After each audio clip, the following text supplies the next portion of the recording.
هتلاقي رضا عبد العال في اول الصف اللي بينسى كلمه ما تحققش باي حد وهيقول لك ان انت فشلت. ليه؟ لان كان ده هدفه. كان هدفه مع كولر وهو قبل اللقب وبعد اللقب بيقول لك مدرب ملوش فيها. لا، مش كولر اللي ملوش فيها، انت اللي مالكش فيها. صدقني والله مالك فيها بكل الطرق، مالكش فيها. عارف ليه؟ لان لما تيجي على استاذ تدريب حقق بطولات في سويسرا، وصل بالمنتخب النمساوي للترتيب العاشر على مستوى العالم كأفضل تدريب ليه في تاريخه، للأسف ما كانش يعرف ان هيجي يوم في تاريخه يقيمه واحد قال على نفسه هجاص. ما كانش يعرفها كولر، وهو راجل بيتكتب عنده من اعلى الاكاديميات العلميه في العالم في كره القدم تقييمات وتحليل لشخصيته وسماته الفنيه والشخصيه.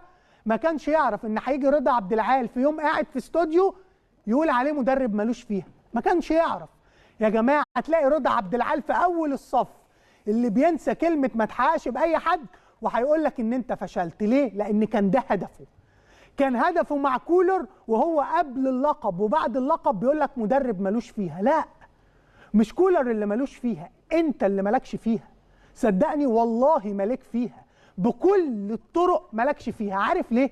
لان لما تيجي على استاذ تدريب حقق بطولات في سويسرا، وصل بالمنتخب النمساوي للترتيب العاشر على مستوى العالم كأفضل تدريب ليه في تاريخه، للأسف ما كانش يعرف ان هيجي يوم في تاريخه يقيمه واحد قال على نفسه هجاص. ما كانش يعرفها كولر، وهو راجل بيتكتب عنده من اعلى الاكاديميات العلميه في العالم في كره القدم تقييمات وتحليل لشخصيته وسماته الفنيه والشخصيه. ما كانش يعرف ان هيجي رضا عبد العال في يوم قاعد في استوديو يقول عليه مدرب ملوش فيها. ما كانش يعرف. يا جماعه